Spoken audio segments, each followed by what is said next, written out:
As a moving company, we really don't want you spending more than 7% of your total revenue on your marketing spend. Now, in order to do that, you're gonna have to have some sort of repeat and referral customer base. We're gonna look at exactly what kind of marketing spend you need to obtain certain revenue amounts so we can prove really how much repeat and referral customer base as a percentage of all your revenue you need to make sure that you're keeping your marketing spend low, but you're still growing your company. So let's look at a company that does $3 million in revenue. Let's assume their ROAS, or their return on their ad spend, is 7-to-1, meaning they put $1 in ad spend and they get $7 back.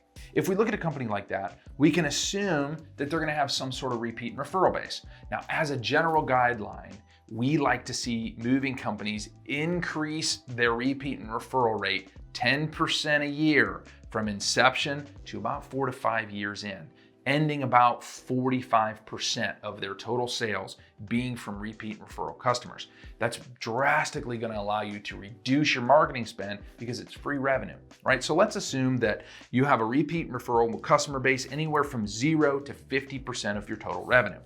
If we have that, then we're basically getting free revenue that we get that we do not have to pay for those leads to come in. Every 10% for a company that does $3 million in revenue is an extra $300,000 a year in revenue.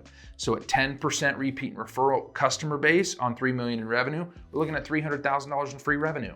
20%, $600,000 in revenue.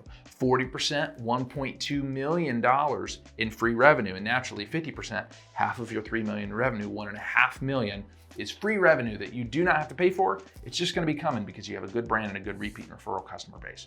Now, if you have 0 repeat and referral leads, then that means that all of the leads that you're getting in, you're buying. And at a 7-to-1 ROAS, which is even a semi-decent ROAS, you're paying $428,000 a year in your marketing spend, which comes out to be 14.29% of your revenue. So if we're really only budgeting 7% of our revenue to go to marketing, if we don't have any repeat and referral customer base, we're gonna be spending over double of what our target spend is to obtain that $3 million in revenue.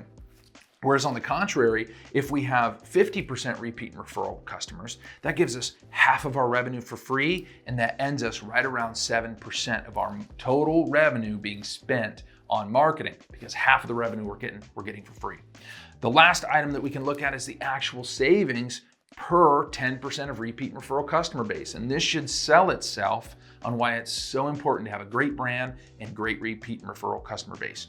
Every 10% you increase on a 7-to-1 ROAS on average on a $3 million annual revenue saves you $42,000 a year in advertising spend. So we can naturally see why repeat and referral is so important. And not only that, ultimately, it allows us to scale faster and it allows us to pay more for leads than our competitor, which in the long run is gonna win every time.